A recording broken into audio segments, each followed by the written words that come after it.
Hello everyone, स्वागत है एक बार फिर से lecture 11 revise polity through MCQs. Revise economy through MCQs के 4 लेक्चर ऑलरेडी लाइव हो चुके हैं, है ना। बीओपी पढ़ाया है वहां पे, बहुत बेसिक से, नहीं आता है जाके पढ़ लो, ठीक है। प्लेसेस इन न्यूज का पार्ट 1 भी आ चुका है, ये सीरीज भी चल रही है। अपना चैनल क्या है, आपको यूपीएससी प्रीलिम्स के लिए 100% तरीके से तैयार करने की पूरी कोशिश में लगा हुआ है। हमारे सामने कह रहा हूं, हमारे साथ बने रहिए। हम वादा करते हैं आपका यूपीएससी प्रीलिम्स की जर्नी को हम बहुत ही इजी और बहुत ही इस डायरेक्शन में ले जाएंगे जहां से आपको क्रैक करने में हेल्प होगी, ठीक है। इससे बड़ा क्लेम कुछ नहीं करना चाहिए किसी भी टीचर को, ना मैं करूंगा, ठीक है। चलो आगे बढ़ते हैं। चैनल ज्वाइन कर लो, think tank UPSC WhatsApp channel है, इसको ज्वाइन कर लीजिए। व्हाट्सएप पे जाइए, चैनल में सर्च करिए, इसको ज्वाइन करिए। जो भी इंपॉर्टेंट अपडेट होगी वो आपको यही मिलेगी, सारी पीडीएफ भी आपको यही मिलेगी, ठीक।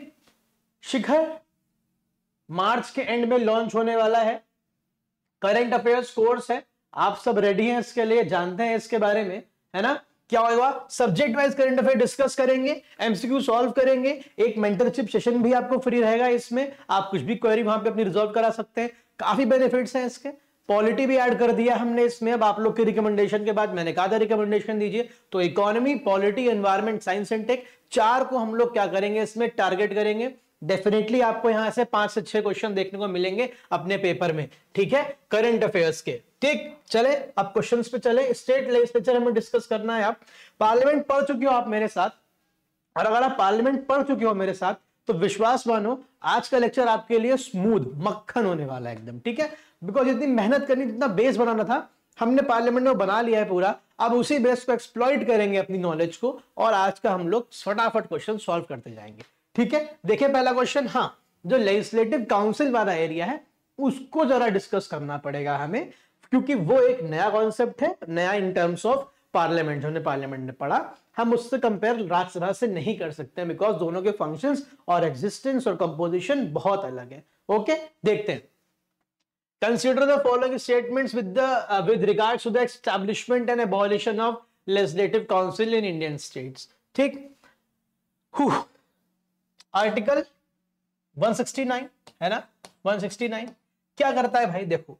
The constitution empowers parliament to create and abolish a legislative council in a state. यहां तक की बात बिल्कुल ठीक है, but only after the state legislative assembly passes a resolution. बिल्कुल ठीक है, बिल्कुल ठीक है। To that effect by a simple majority. यही गलत हो गया, ठीक है। क्या है, state legislative assembly special majority से एक रेजोल्यूशन पास करेगी। The special majority is what, the types of majorities पढ़ाई थी, ठीक है। स्पेशल मेजॉरिटी के भी कई टाइप्स होते हैं। यहां पे कौन सी वाली चाहिए, यहां पे चाहिए absolute majority plus the majority of 2/3 of the member present and voting, ठीक। इससे पास करेगी बोलेगी पार्लियामेंट, भाई हमको क्या चाहिए, हमको लेजिस्लेटिव असेंबली चाहिए, ठीक है। पार्लियामेंट कहेगी ओके। पार्लियामेंट जब ये पास करके भेज देंगे पार्लियामेंट के बाद, उसके बाद ही पार्लियामेंट क्या करेगा, पार्लियामेंट एक और रेजोल्यूशन पास करेगा, लेकिन वो पास होगा किससे, सिंपल मेजॉरिटी से। मतलब पार्लियामेंट जो पास करेगा बाद में वो सिंपल मेजॉरिटी से होगा, लेकिन जो स्टेट लेजिस्लेटिव असेंबली पास करेगी पहले, वो स्पेशल मेजॉरिटी से होगा। समझ गया आप, कॉन्स्टिट्यूशन में मेंशन्ड है ये, okay. This process does not require a constitutional amendment under article 366। क्या बात कर रहे हो सर, इतना इंपॉर्टेंट है, कुछ चेंज कर रहे हो, बिल्कुल चाहिए होगा। नहीं, आर्टिकल 169 स्वयं कहता है कि this process shall not be deemed a constitutional amendment. तो मतलब ये तो गलत हो गया, ठीक, ये ठीक हो गया। एक गलत होते ही दोनों तो गए, ठीक। 2 सही है तो मतलब आंसर यही होगा, लेकिन फिर भी हम देख लेते हैं।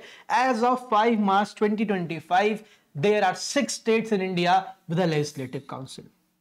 अगर लक्ष्मीकांत की पुरानी बुक रखे हो तो 7 लगा लोगे, अगर कोई बात नहीं, अगर रखे भी हो तो कोई दिक्कत नहीं है, इतना तो आप खुद ही आपने अपने आप को अपडेट कर रखा होगा। जम्मू कश्मीर था 7वां स्टेट।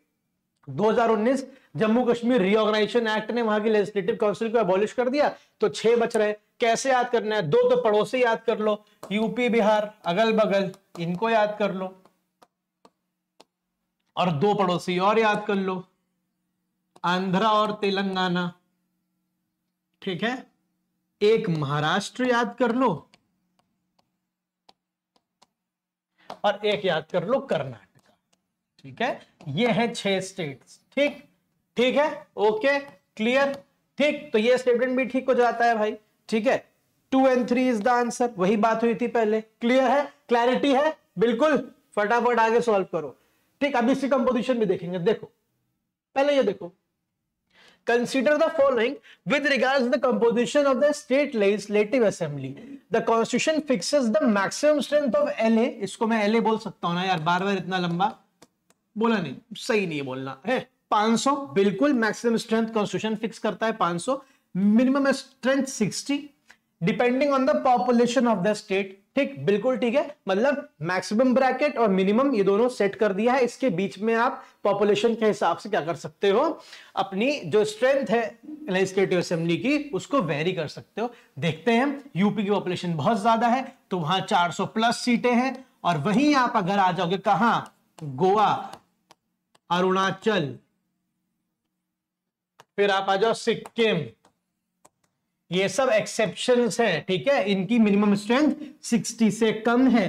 कितनी है बताओ, तीनों की सेम है, बताओ कमेंट सेक्शन में। ठीक है, दीज आर एक्सेप्शंस। ओके, अगर पूछ लेगा क्वेश्चन में, no Indian state has the strength of their legislative assembly less than 60, आप कहोगे यार दिया तो है कॉन्स्टिट्यूशन ने 560 के बीच होगा, इसका मतलब हो ही नहीं सकता, स्टेटमेंट तो करेक्ट है। नहीं, करेक्ट नहीं है। All states do not have more than 60। ठीक है, गोवा, अरुणाचल, सिक्किम, त्रिपुरा भी, मिजोरम भी, इन सबकी कम है 60 से। ठीक है, बिकॉज उनकी पॉपुलेशन इज टू लेस 60 की वो 60 को भी क्रॉस कर पाए। ठीक, समझ गए, तो पहला स्टेटमेंट सही हो जाता है। ठीक है, ठीक ठीक, बिकॉज फिक्स तो करा है कॉन्स्टिट्यूशन ने ये। Okay, the governor can nominate one member from the Anglo Indian community to the legislative assembly if the community is not adequately represented.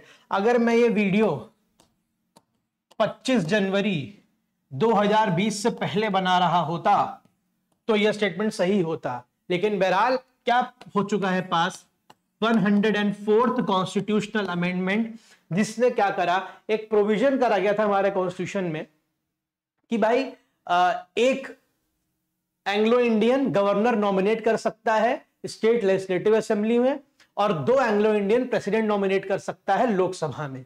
ठीक है, और साथ ही साथ जो हमारी schedule caste and schedule tribes हैं उनकी जो सीट्स हैं उनके रिप्रेजेंटेशन इंश्योर करने के लिए in accordance to their population जो भी कॉन्स्टिट्यूंसी वो हैं वो रिजर्व करी जा सकती हैं, किसमें, लोकसभा में भी और स्टेट लेजिस्लेटिव असेंबली में भी। ये दोनों प्रोविजन हमारे कॉन्स्टिट्यूशन में थे, 10 साल के लिए रखा गया था कि 1960 तक ये दोनों चलेंगे। क्या करा जा रहा था, 10 साल के बाद इसको हर 10 साल के लिए अमेंडमेंट ला के एक्सटेंड करा जा रहा था। ठीक है, समझ गए, तो ये जो अब 2020 तक इसको एक्सटेंडेड था ये। ठीक है, फिर जब इसको अब एक्सटेंड करने की बारी आई 2019 में 104वें अमेंडमेंट से, तो क्या था, जो एंग्लो इंडियन वाला प्रोविजन था लोकसभा में भी और लेजिस्लेटिव असेंबली में भी, उसको नहीं एक्सटेंड करा गया। शेड्यूल कास्ट शेड्यूल ट्राइब का जो लोकसभा और स्टेट लेजिस्लेटिव असेंबली में रिजर्वेशन है सीट्स का, उसको एक्सटेंड करा गया है। ठीक है, अगले 10 साल के लिए, 2030 तक के लिए। ठीक, समझ गए थी पूरी कहानी। तो ये स्टेटमेंट अभी तो गलत हो जाता है, तो इधर आर करेक्ट भाई, वन ओनली इज करेक्ट। ठीक, समझ गए, समझ गए, ओके, आगे बढ़े। हाँ, consider the following, the constitution provides for reservation of 1/3 seats for schedule caste and schedule tribe in the assembly of each state. अभी तो बताया सर आपने, 1/3 नहीं, in proportion of their population. ठीक है, पॉपुलेशन के हिसाब से है, 1/3 नहीं है, तो ये गलत होता है। ठीक है, चलो, this provision was originally provided for a period of 10 years, बिल्कुल ठीक है। Okay, the 104th constitutional amendment extended this reservation for SC/STs in state legislative assemblies under 2030। अभी बात करी, बिल्कुल ठीक है। ओके, एंग्लो इंडियन के लिए नहीं करा गया है, इसको एक्सटेंड कर दिया गया है। How many of the correct पूछ रहा है, तो 2 हो जाएंगे आपके यार, ये ABCD होगा, 1 2 3 4 नहीं होगा। ठीक है, सॉरी फॉर दिस। ओके, ठीक। The maximum strength of legislative council is fixed at 1/3 of the total strength of the legislative assembly, बिल्कुल ठीक है। Okay, while the minimum strength is fixed at 40। बिल्कुल ठीक है, ओके बिल्कुल ठीक है। मतलब अगर कोई लेजिस्लेटिव असेंबली जिसकी स्ट्रेंथ 450 है तो उसकी लेजिस्लेटिव काउंसिल की स्ट्रेंथ 150 से ज्यादा नहीं हो सकती है। 1/3 इज द मैक्सिमम, ठीक है, minimum is 40। The actual strength of a legislative council in a state is determined by governor of that state। अब देखो ये तो वही वाली बात हो गई जो हमने स्टेट लेजिस्लेटिव असेंबली में देखी, उसकी 500 से 60 ब्रैकेट कॉन्स्टिट्यूशन ने बना दिया था, बोला था जो इसकी एक्चुअल होगी वो अकॉर्डिंग टू द पॉपुलेशन होगी। अब यहाँ पे क्या करा, यहाँ पे 1/3 और क्या दे दी 40, इसकी भी आपको रेंज दे दी, बोला कि इसके बीच में अकॉर्डिंग टू द जो भी प्रोविजंस है वो आप रख सकते हो। तो ये कौन एक्चुअली डिसाइड करता है कितनी स्ट्रेंथ होगी? ठीक है, गवर्नर करता है? नहीं, पार्लियामेंट करता है। कौन करता है बेटा? जब लॉ पास करता है ना पार्लियामेंट, तो पार्लियामेंट डिसाइड करता है कि एक्चुअल स्ट्रेंथ कितनी होगी। तो ये स्टेटमेंट गलत हो जाता है, करेक्ट पूछ रहा है तो 1 ओनली करेक्ट हो जाएगा। ठीक है, समझ गए आप? ओके चलो, हाँ अब देखो, The term of state legislative assembly is 5 years from the date of its first meeting after general election। बिल्कुल ठीक है। Fresh elections are compulsory after the expiry of the term of state legislative assembly and its term cannot be extended under any circumstance। इतना तो ठीक है, compulsory तो है, but it's term can not be extended under any circumstance. गलत है, गलत है। मैं चाहता हूं कि आप बताएं, लेकिन ठीक है क्योंकि मुझे सॉल्व कराना है क्वेश्चन, बता देता हूं। आर्टिकल 352 याद है, नेशनल इमरजेंसी, उसमें बोलता है अगर national emergency is in operation तो Lok Sabha as well as state assemblies का जो टर्म है 1 ईयर एट अ टाइम तक बार बार एक्सटेंड करा जा सकता है। ओके, याद है? तो ये चीज गलत हो जाती है, ऐसे पढ़नी है पॉलिटी कंबाइन करके हर जगह से, ऐसे ही यूपीएससी के सारे सब्जेक्ट्स की पढ़ाई होती है। ऐसे अगर आइसोलेशन में पढ़ोगे तो नहीं पढ़ पाओगे, तो ये गलत हो जाता है। ठीक है, 1 is correct, 2 is incorrect, C answer हो जाएगा। क्लियर है? क्लियर है? ठीक है, चलो आगे देखो। Consider the following statements. The scheme of composition of legislative council is explicitly laid down in the constitution. बिल्कुल ठीक बोल रहा है, ठीक है, कॉन्स्टिट्यूशन ने पूरा बताया है कि भाई इतना 1/12 आदमी यहां से आएगा, 1/6 आदमी यहां से आएगा, 1/6 आदमी यहां से आएगा, 1/3 यहां से आएगा, पूरा लेड डाउन किया है। But the interesting thing is कि कॉन्स्टिट्यूशन ने साथ साथ ये भी बोला है कि ये जो स्कीम है ये फाइनल नहीं है, इसको बदला जा सकता है। कौन बदलेगा, कौन चेंजेस ला सकता है? इसमें बोला गया है पार्लियामेंट कैन ब्रिंग चेंजेस। ठीक है, पार्लियामेंट लॉ पास करेगी और कॉन्स्टिट्यूशनल अमेंडमेंट लॉ पास करेगी और इसमें चेंजेस ला सकती है। बट आज तक पार्लियामेंट ने इसको नहीं छेड़ा है, because legislative council is insignificant. देश में 6 ही है, और अगर आप अभी आगे पढ़ोगे मेरे साथ तो आप जान जाओगे कितने इनसिग्निफिकेंट है, इनके पास कोई मेजर पावर्स नहीं है। ठीक है, ठीक, ये बिल्कुल ठीक हो गया। 5/6 of the total member of legislative council are elected directly while 1/6 are nominated by governor. ध्यान से पढ़ना है स्टेटमेंट, डायरेक्टली बोल दिया, इनडायरेक्टली इलेक्टेड होते हैं ये लोग। ठीक है, डायरेक्टली नहीं होते हैं। विधान परिषद के लोग, विधान परिषद के जो विधायक होते हैं वो इनडायरेक्टली इलेक्टेड होते हैं। कैसे होते हैं? वो स्कीम दे रखी है, किसमें? लेजिस्लेटिव काउंसिल के इलेक्शन की स्कीम कॉन्स्टिट्यूशन में दे रखी है, अभी देखेंगे। 1/6 आर नॉमिनेटेड बाय गवर्नर, बिल्कुल ठीक है भाई, है ना, बिल्कुल ठीक है। गवर्नर वाली वीडियो मैंने पूरा समझाया भी था कैसे, इसके पहले ही बनाई है, वो जाके देखो। ओके, तो ये हो गया गलत, ये हो गया सही। 1/3 of the total number of legislative councillor elected by the members of the legislative assembly of that state, बिल्कुल ठीक है। ठीक है, क्या बोला है समझ लो, बोला है कि 1/3 मेंबर लेजिस्लेटिव असेंबली के लोग इलेक्ट करेंगे, 1/3 मेंबर जो लोकल बॉडीज हैं, म्यूनिसिपैलिटीज जैसे कि, है ना, वो लोग इलेक्ट करेंगे। 1/12 मेंबर कौन इलेक्ट करेंगे? वो जो ग्रेजुएट्स हैं, मतलब सब नहीं वोट करेंगे। अगर आप ग्रेजुएट हो अपनी कॉन्स्टिट्यूएंसी से तो आप वोट कर सकते हो, ग्रेजुएट्स करेंगे। तो 1/12 टीचर्स करेंगे, अब सारे टीचर्स नहीं करेंगे, है ना। इस पे भी क्या है, इस पे कंडीशंस है कि 3 साल होने चाहिए सर्विस ऑफ स्टेट में, ये होना चाहिए वो, ठीक है। 1/12 करेंगे, 1/12 करेंगे, 1/3 करेंगे, 1/3 करेंगे। इन सबको जोड़ोगे तो 5/6 आ जाएगा बेटा। जो बचा है 1/6 वो कौन करेगा? वो गवर्नर नॉमिनेट करेगा। ठीक है, समझ गए आप। गवर्नर भी स्पेसिफिक फील्ड से कर सकता है जो कि मेंशन्ड है कॉन्स्टिट्यूशन में, ठीक है। Science, literature, art, social service and cooperative movement, ठीक है।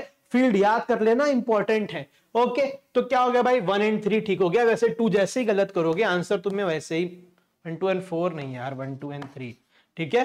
1 और 3 आपको मिल जाएगा। Okay, clear, clarity.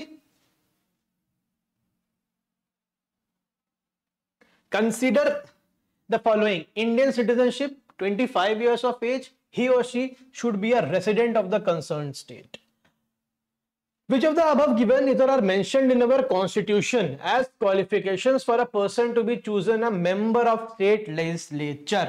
State legislature बोला है, ना ही legislative assembly बोला है इसने, ना ही legislative council बोला है इन जनरल, स्टेट लेजिस्लेचर बोला है, ठीक है। देखो, इंडियन सिटीजनशिप बिल्कुल होनी चाहिए, no doubt, 25 years of age. अब मैं आपको बता दूं, लेजिस्लेटिव असेंबली के लिए तो 25 इयर्स ऑफ एज मिनिमम चाहिए, पर अगर लेजिस्लेटिव काउंसिल के आप इलेक्शन में जा रहे हो तो वहां के लिए 30 साल चाहिए मिनिमम। कितनी चाहिए भाई, 30 साल चाहिए, ठीक है। हालांकि यहाँ पे इसने कुछ बोला नहीं लेजिस्लेटिव असेंबली या काउंसिल, स्पेसिफिकली लेजिस्लेचर बोला है, तो हम इसका एडवांटेज उठा सकते हैं, हम इसको ठीक कर देंगे। Okay, he she should be a resident of the concerned state, नहीं, ये कॉन्स्टिट्यूशन में मेंशन नहीं है।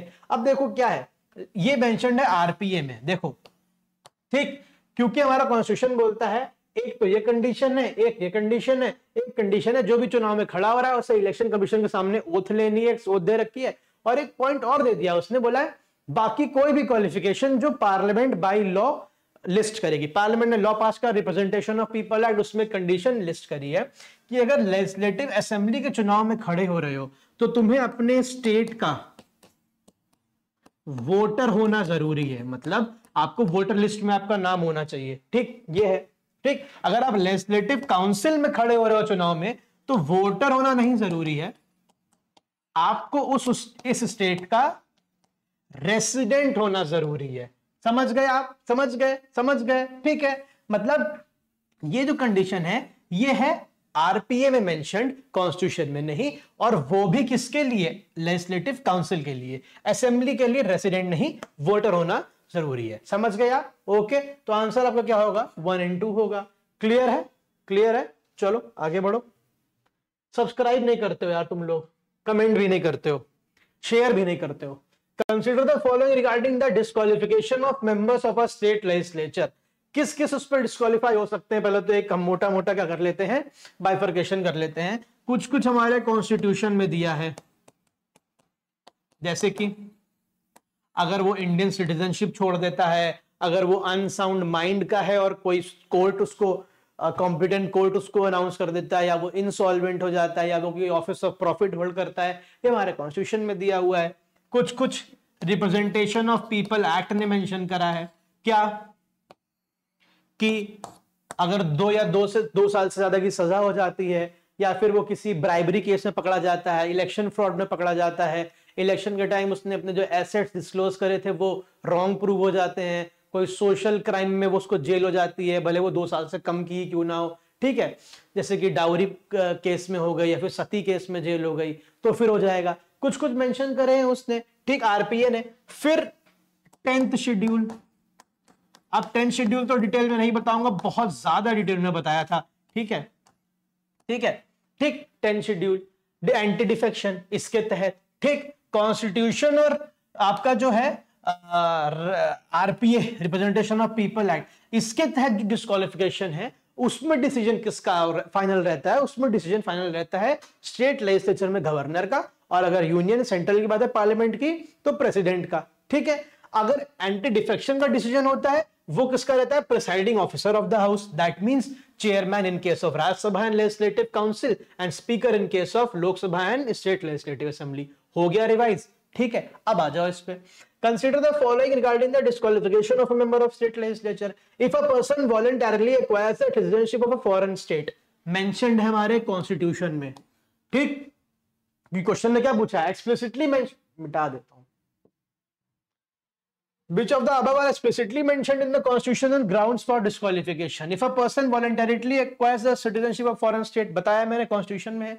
If a person is sentenced to imprisonment for 2 or more years, Rahul Gandhi याद आते हैं, रीसेंट केस,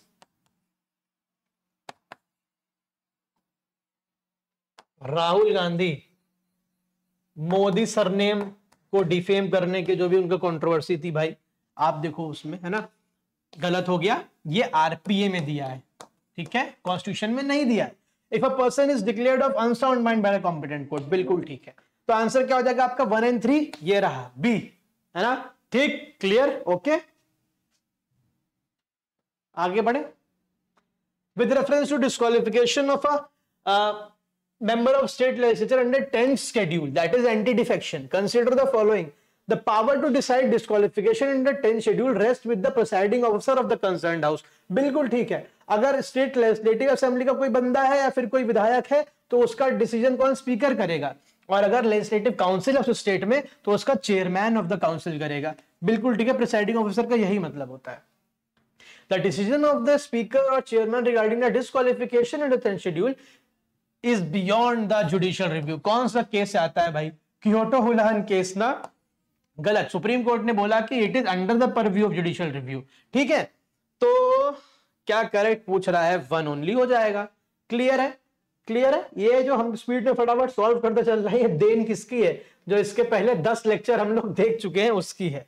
अगर ये ना होता तो बहुत एक्सप्लेनेशन होता अभी। इसीलिए पॉलिटी क्या है, एक आपका बबल है, अम्ब्रेला है, आप उसमें जब पूरा चीज कवर कर लोगे तभी आप अच्छे सारे क्वेश्चन सॉल्व कर पाओगे। एक चैप्टर पढ़ के आप उस चैप्टर से हो सकता है 80% ऑफ द क्वेश्चन सॉल्व करो, लेकिन सारे नहीं कर सकते हो, कनेक्टेड होते हैं क्योंकि सारे टॉपिक्स ना, ठीक है। Every member of a state legislature must take an oath and affirmation before assuming their seat in the house। बिल्कुल ठीक है। A member who has not taken the oath can participate in legislative proceedings but cannot exercise his voting rights। ठीक, गलत, statement गलत है।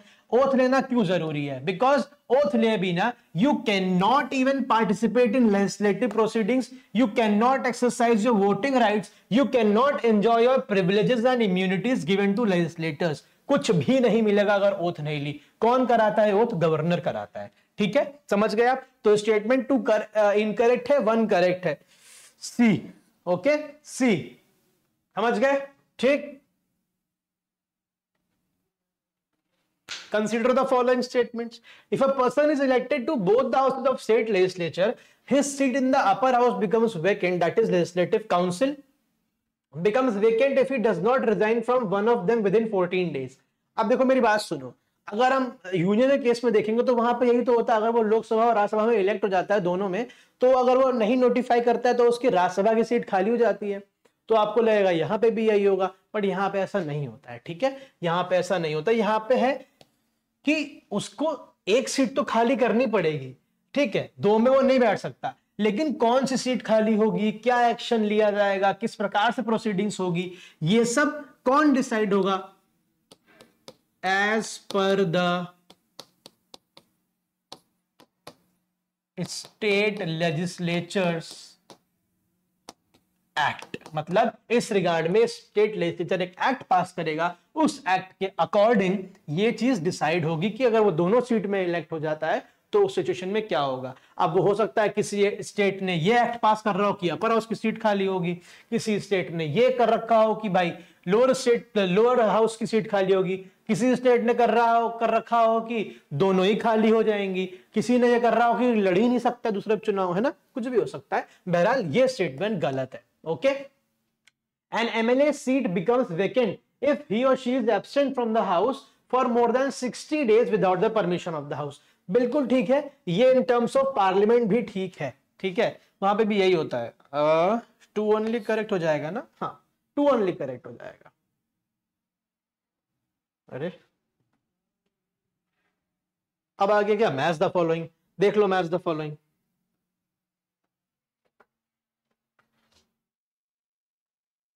क्या बोल रहा है, पहले में क्या बोल रहा है, पहले में बोल रहा है courts not to inquire into proceedings of the state legislature. जैसे कि courts are not allowed to inquire in the proceedings of parliament, same तरीके से courts are also not allowed to interfere या टू इंक्वायर की state legislature में proceedings जो चल रही है, क्या चल रहा है, क्या बात हो रही है, किसके बारे में, they can not inquire, it is given in article 212, that is correct, okay.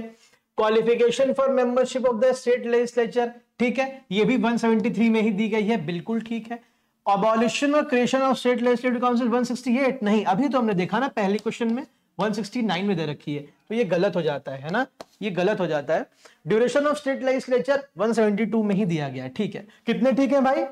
Only 3 are correct, all 4 नहीं करेक्ट है, ये गलत है, गलत है। ओके चलो,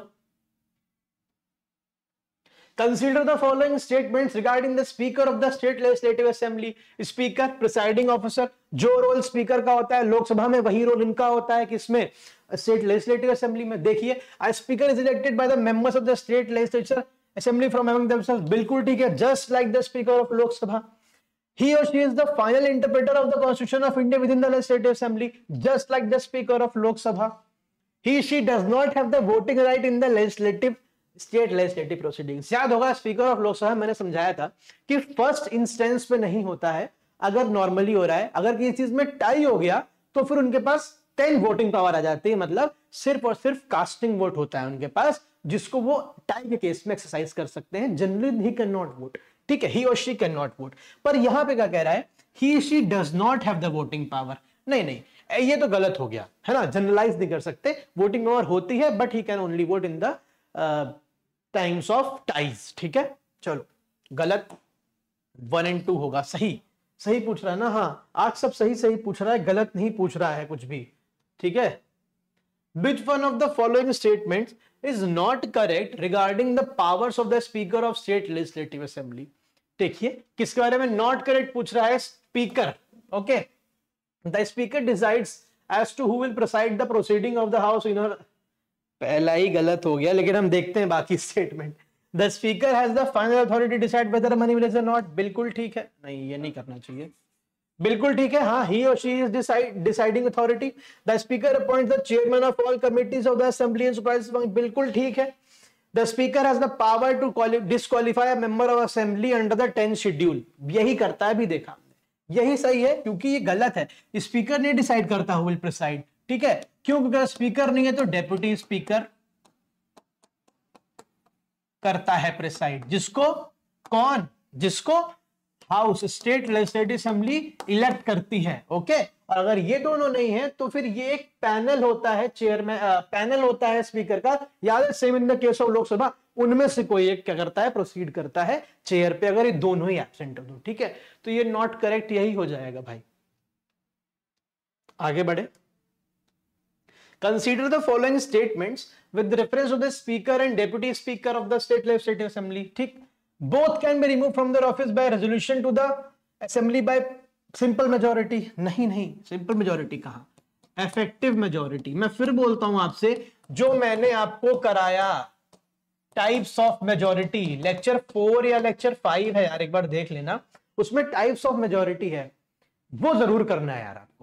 मेजोरिटी कितनी टाइप की होती है ये आपको पता होना चाहिए पॉलिटिक्स शुरू करने से पहले, ठीक है। अभी तो बहुत देर हो गई है, उसको जाके प्लीज देखो। इफेक्टिव मेजोरिटी क्या है मैंने आपको बताया, सिंपल मेजोरिटी क्या होती है, इफेक्टिव मेजोरिटी क्या होती है, एब्सोल्यूट मेजोरिटी क्या होती है, स्पेशल मेजोरिटी 4 टाइप की जो होती है वो भी बताई विद एग्जांपल, वो अगर पता है तो यू क्वेश्चन सॉल्व करोगे।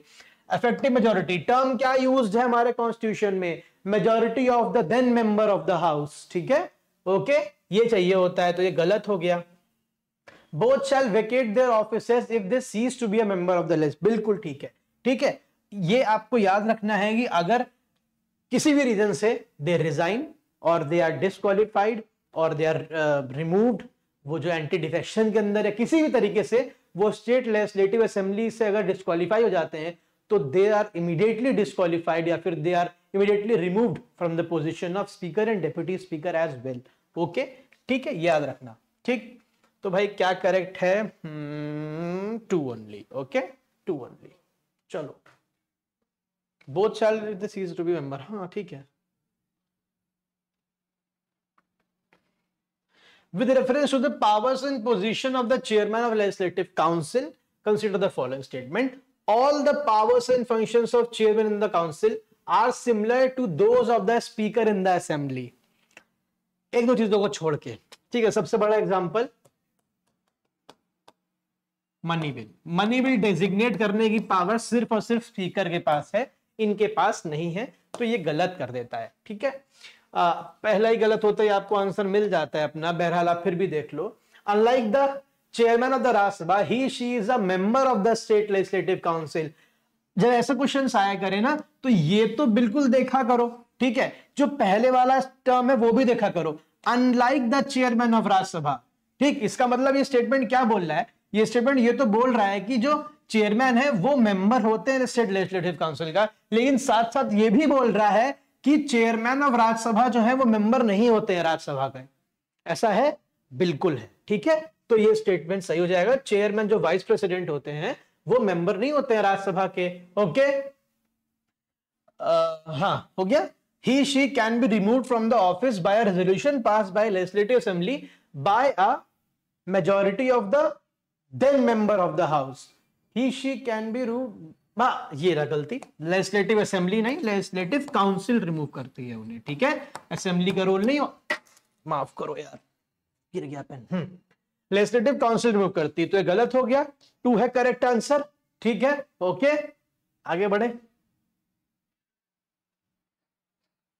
मैच द फॉलोइंग, हाँ रो वाला क्वेश्चन इस बार आपको देखने को मिला था ना, यूपीएससी ने पूछा था 3 रोज में, देख लो ये भी, प्रोविजन दिया है, मीनिंग दिया है, डन बाय, कौन करेगा। एडजर्नमेंट, एडजर्नमेंट मतलब क्या होता है, जो सिटिंग है हाउस की उसको स्पेसिफिक पीरियड ऑफ टाइम के लिए जब एडजर्न करते हैं तब बता देते हैं कि the house is adjourn for 2 days, for 3 days, for a week, for 2 hours, hours भी हो सकता है, डेज भी हो सकता है, वीक्स भी हो सकता है, दैट इज एडजर्नमेंट। मतलब ये ठीक है, ठीक, बट ये भी होना चाहिए डन बाय गवर्नर या प्रेसिडेंट, मतलब गवर्नर स्टेट में, प्रेसिडेंट पार्लियामेंट में, ये गलत है, ठीक है। एडजर्नमेंट कौन करता है, प्रिसाइडिंग ऑफिसर, कौन करता है भाई, प्रिसाइडिंग ऑफिसर करता है। एक और टर्म आपको देखने को मिलेगी, that is adjournment sine die, मतलब दैट इज कि हाउस एडजर्न होता है इनडेफिनेट पीरियड के लिए, ठीक है, कोई डेट नहीं दी जाती है, एडजर्नमेंट में डेट दी जाती है कि 2 दिन के लिए एडजर्न है, उसमें नहीं दी जाती है, ठीक है, ठीक। तो पहला गलत होता है, in which of the row is the given information correctly matched, 1 गया, 2 और 3 बचा है, देख लेते हैं। Prorogation, what is prorogation, it does not terminate the sitting of the house, instead जो पूरा सेशन ऑफ द हाउस होता है वो ही टर्मिनेट हो जाता है, मतलब कि अब कब मिलेंगे, अब अगले सेशन में मिलेंगे, ठीक है। तो terminate the session of the house, बिल्कुल ठीक है। ये कौन करता है, गवर्नर या प्रेसिडेंट करते हैं, बिल्कुल ठीक है, ठीक है। डिसोल्यूशन, हाउस ही डिसॉल्व हो गया भाई, ठीक है, नए इलेक्शंस कराने पड़ेंगे, फ्रेश इलेक्शंस, कौन करता है, प्रिसाइडिंग ऑफिसर नहीं, गवर्नर करेगा इधर या फिर प्रेसिडेंट करेगा in the context of parliament, parliament नहीं बोलना चाहिए, लोकसभा, बिकॉज राज्यसभा तो डिसॉल्व ही नहीं होता है। ओके, क्या होगा भाई, 2 and 3 नहीं, 2 ओनली, क्या करेक्ट है, 2 ओनली, इसको मिटा देता हूं, 2 only. Okay, consider the following statements. The Constitution has declared the official languages of the state or Hindi or English to be the language for transacting business in the legislature, बिल्कुल ठीक है।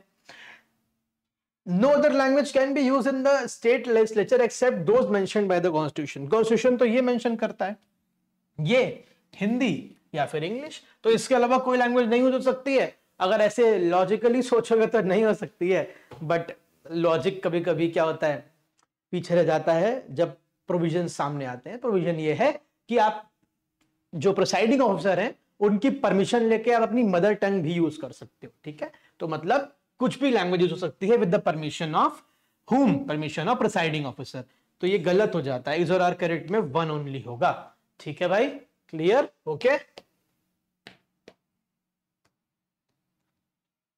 An ordinary bill can originate in either house of the state, बिल्कुल ठीक है, ठीक, चाहे legislative assembly में originate करो या काउंसिल में ओरिजिनेट करो, both the houses of state legislature have equal powers with respect to passing of bills except when it is a money bill. यहीं पे है कहानी, देखिए ऐसा नहीं है, इक्वल पावर्स नहीं होती है, सिग्निफिकेंट डिफरेंस होता है। कह सकते हैं लेजिस्लेटिव काउंसिल के पास बहुत कम पावर्स होती हैं, असेंबली को क्या दे रखा है, प्रीडोमिनेंटली एक ऊंचा दर्जा दे रखा है। देखो समझ लो इसको कैसे, मान लो कोई बिल है, कोई बिल है, वो ओरिजिनेट हुआ है कहां, लोकसभा कह रहा हूं, लेजिस्लेटिव असेंबली में, ठीक है। लेजिस्लेटिव असेंबली ने उस बिल को पास करा, ठीक है, और भेज दिया कहां, लेजिस्लेटिव काउंसिल में। लेजिस्लेटिव काउंसिल में काउंसिल ने उस बिल को पास कर दिया तो वो एक्ट बन गया गवर्नर के पास जाके, ठीक है, वो सिंपल केस हो गया। पर मान लो अगर लेजिस्लेटिव काउंसिल ने क्या करा, लेजिस्लेटिव काउंसिल ने बोला इसमें ये अमेंडमेंट्स हैं और हम नहीं एक्सेप्ट कर रहे हैं, ये बिल हम रिजेक्ट करते हैं, ये बिल हम रिजेक्ट करते हैं। लेजिस्लेटिव असेंबली कोई बात नहीं, कोई बात नहीं, ठीक। या फिर रिजेक्ट नहीं करा, लेजिस्लेटिव काउंसिल ने कुछ कुछ अमेंडमेंट सजेस्ट करके लेजिस्लेटिव असेंबली के पास भेज दिए। लेजिस्लेटिव असेंबली को वो अमेंडमेंट्स बर्दाश्त नहीं है, उसने कुछ नहीं करा, उस बिल को पड़ा रहने दिया, ठीक, मतलब बिल आगे नहीं बढ़ पाया, ठीक है, एक ये केस। तीसरा केस क्या हो सकता है, तीसरा केस ये हो सकता है कि लेजिस्लेटिव काउंसिल ने वो उस बिल में ना अमेंडमेंट्स रिकमेंड करे ना उसको रिजेक्ट करा, बस उसको क्या कर दिया, पड़ा रहने दिया, इस इंटेंशन से कि हम पास ही नहीं करेंगे उसको, ठीक। तीन कंडीशन हो गई।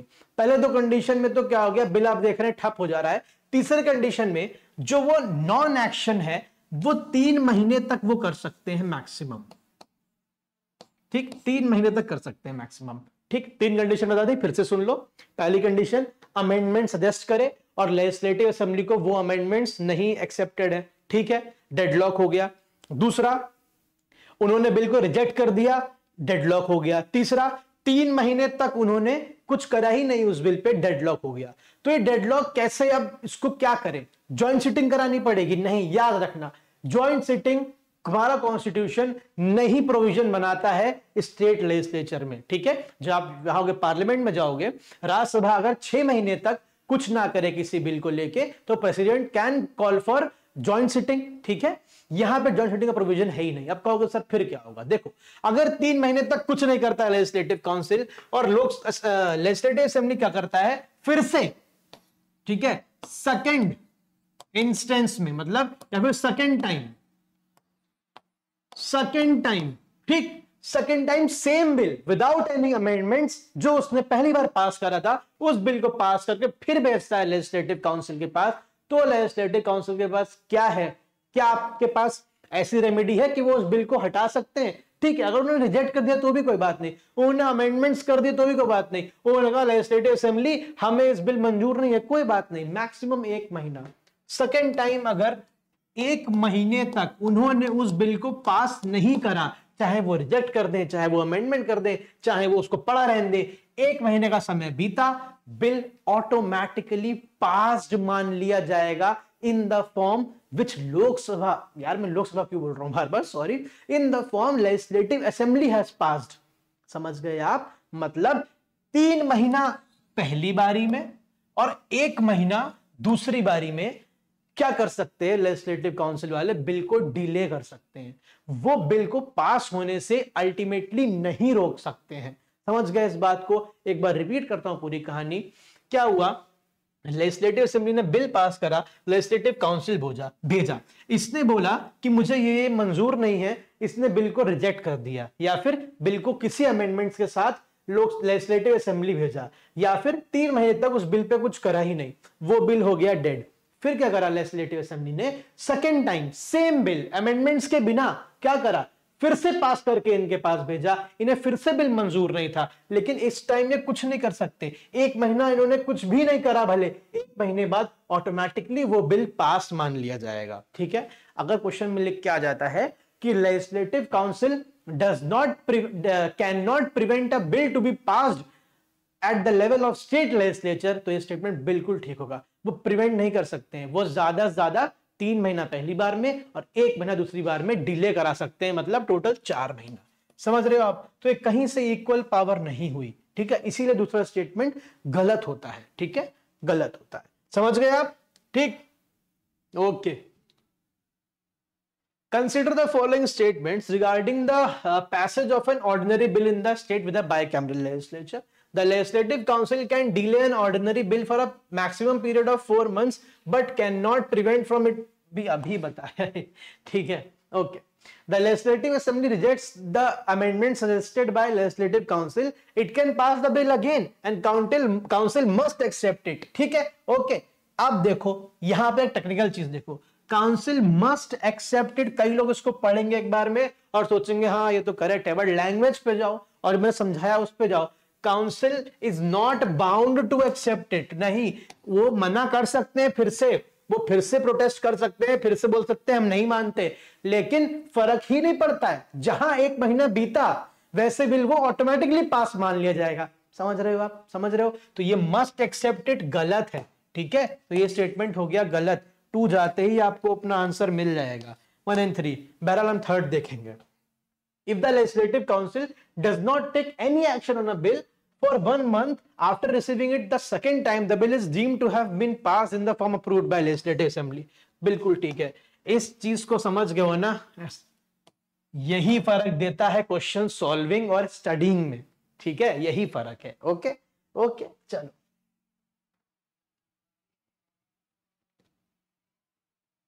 consider the following statements regarding the president's assent to a bill reserved by the governor। देखिए, governor can reserve the bill for presidents. अगर गवर्नर की वीटो पावर क्या है, अगर गवर्नर के पास कोई बिल जा रहा है तो गवर्नर क्या क्या कर सकता है? सेम जो प्रेसिडेंट कर सकता है वो 3 चीजें कर सकता है। क्या? एक्सेप्ट कर सकता है, रिजेक्ट कर सकता है और वापस भेज सकता है रिकंसिडरेशन के लिए। अगर स्टेट लेजिस्लेचर, स्टेट हाउस उन्हें रिकंसिडर करके गवर्नर को वापस देता है, then governor has to accept it. ठीक है, ये तो सेम प्रेसिडेंट जैसा है।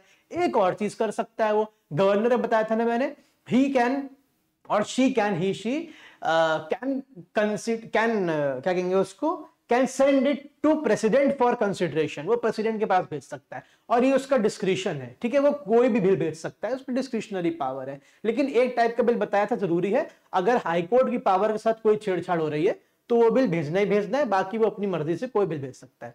एक बार उसने प्रेसिडेंट को भेज दिया, तब उसका रोल खत्म।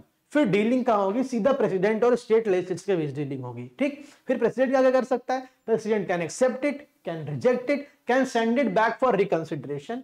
अब यहां पे कैच देखो, अगर रिकंसिडर करके स्टेट असेंबली ने वापस भेजा प्रेसिडेंट के पास, तो president is not bound to accept it. ठीक है, याद रखना इस बात को, क्योंकि जब लोकसभा और राज्यसभा भेजते हैं प्रेसिडेंट के पास रिकंसिडर करके, तो उसको एक्सेप्ट करना ही पड़ता है। यहां पे गवर्नर को तो एक्सेप्ट करना पड़ेगा, but president is not bound. ठीक है, समझ गए आप?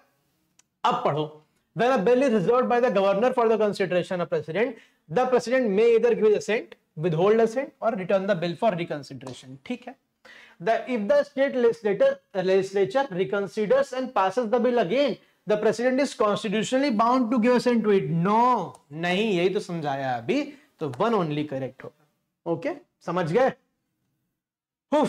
पानी मांगता है।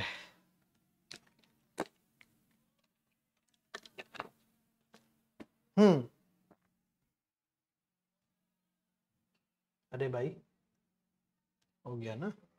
हो जाओ।